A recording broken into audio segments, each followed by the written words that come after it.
YouTube. Today I'm gonna show you guys my samurai build in Ghost of Tsushima Legends. This is probably the best build for the samurai in the game. It helps you out in nightmare survival and everything. I'm gonna hop straight into it, show you guys what I'm rocking on them because a lot of people have been asking me what I'm rocking on them. So I'm gonna hop straight into that. But starting off, before I want to show you guys that I was ranked on the leaderboards for this week's survival. I don't know. I was number 9 before. I think I'm down here. Yeah, I'm 27 now. But just to show you guys, I'm not really bad at the game. I actually know what I'm talking about build wise, and because I see a lot of videos out here, they're not really the best when it comes to making builds. And I just to show you guys, I know what I'm talking about. But hopping straight inside the build. So I rock the water katana on my samurai because it's probably the best one. Just because the stance is so crazy. The stagger attack, the surging strikes does a lot of damage. Combined with the way of the flame, you can pretty much stagger anybody you want. I rock the 12% melee damage, which is right next to max. I believe, yeah, the max is 12, so I got 11.9. The ability cooldown is 8.5. It can go up to 12. I would like to reroll that a little bit higher, but for now it's cool, just so I can get my ability back. You're gonna see how important my ability is in a minute. For the range, the range doesn't really matter. Right here, I rock the longbow just because the longbow is a little bit stronger than a half bow if I want to get a quick headshot before they rush me. But the range doesn't matter too much. But here's where it gets a little mixy. So for the samurai charm, the samurai charm is crazy. Just to start off, the melee damage on it, that's just a little bonus that I have. You can just do a little, just to deal a little more damage to the big enemies. Then I got explosive blade radius. So explosive blade radius makes it so that the ability for the samurai, the explosive blade, when I hit people, it does explosive damage. It has like a little aura around people, and it makes it so that aura that's dealing damage to them is 96% like wider. So basically, I'm doing so much more damage to people around me just because I do one hit, and everybody around me is getting staggered, pushed back, exploded just because I hit one person. It's crazy. And combine that with the perk or this thing down here, blessed strikes. Dealing melee damage heals you while spirit pull or exploding blade is active. That's crazy. So anytime I hit one person, I'm exploding him and all the people around me, plus I'm getting my health back for damaging all those people. So basically what I could do is run into a group of enemies, just start swinging my sword forever, doing Way of the Flame plus Explosive Blade, whatever I want to do, just use my Surge and Strike ability with the Water Katana, just hitting people, and I'm getting so much health back, dealing so much damage, staying alive. Sam, this is crazy. This charm alone is just insane. You want to get a really good roll on this explosive blade. Maybe I got really lucky with this roll, getting my explosive radius up to 96. I think even a 70 or 80 will be solid, but for now, I got lucky with this 96. So if you guys can get a 70 or 80%, it's pretty good. Moving on to my ghost weapon. So you guys see how important my ability is. So I really want to make sure that when I'm getting my ability back and using it all the time. So this kunai makes it so when I get a kill with it, it reduces my cooldowns on my character or everything on my character by 15 seconds. So I got a cooldown reduction on the kunai itself plus a damage increase on it, so I can make sure I kill people.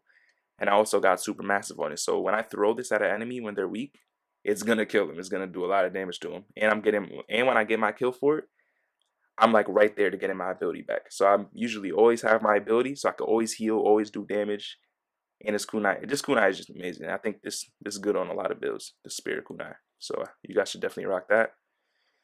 And then for the ghost weapon, I rarely use the healing gourd just because I'm never low on health because I'm always healing with the explosive blade. So, but you could run the healing gourd. I wouldn't run anything else just in case you do get a little bit low. I would run a healing gourd. I got a 13% cooldown reduction so I can get a little bit quicker, and I got damage reduction on it just so I could stay alive even better. So I reduce damage received from all sources. The max is 10%. I got 9.2. It's a pretty good healing gourd right here, and you want to make sure that you get the strong brew on it so you're healing a bit more than usual. So that's basically what I'm rocking on my gear. Now moving on to the techniques. Uh, the ultimate is great for the samurai. I'm not gonna lie, it's probably my favorite one just because it does so much damage to enemies. I usually when I do it is I use my ultimate on a single oni, like the white hair spearman or something. I use a single ultimate on them just so I can get them low and then finish them off with a kunai or something. That's something you could do to get your ultimate back pretty quick.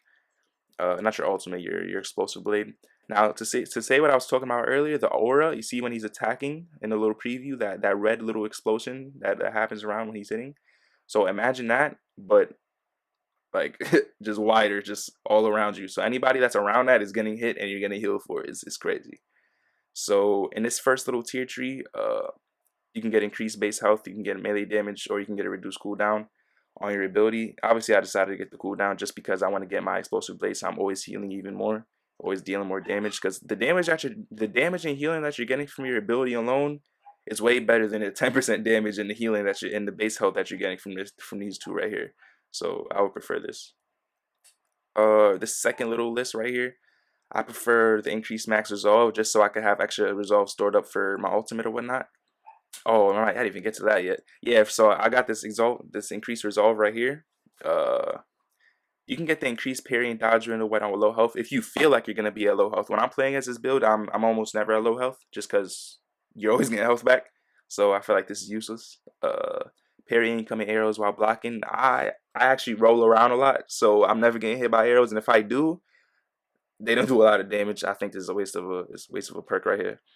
Now, with this, before I was running two legendary items. I don't know what the other legendary I was running before. I believe it was yes, it was this katana right here, because when you stagger somebody, it has a 30% chance to knock them down. So I thought this was really good. Uh you see I got the melee stagger damage on it, so I'm staggering people more, plus the way of the flame. With this sword right here, this katana, you're staggering every grunt enemy, like non-oni enemy, you're staggering them crazy. It's really good right here. But uh and when you stagger them, they like fall down on their knees on the floor, and you could like you could square and do that little critical hit to them.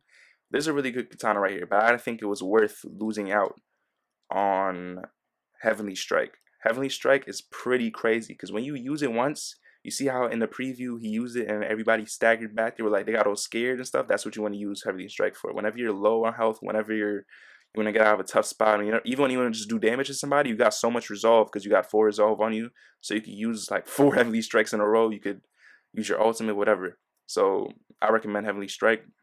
You could also do this to get extra strikes in your ultimate, but I think Heavily Strike is just better because when you want to get that little stun on enemies, put them at that little fear animation is pretty good. And that's pretty much what I run on my samurai. Now I'm gonna show you guys some clips if you guys want to stick around and see how he performs in Nightmare. I run a lot of Nightmare survival on this guy. If anybody wants to run with me in the future, you guys see my builds. I'll show you guys my Ronin build. It's actually probably the best Ronin build in the game. I'll show you guys that in the next video. Just let me know if you guys like the build. I'll show you guys some clips right now, and I'll see you guys in the next one.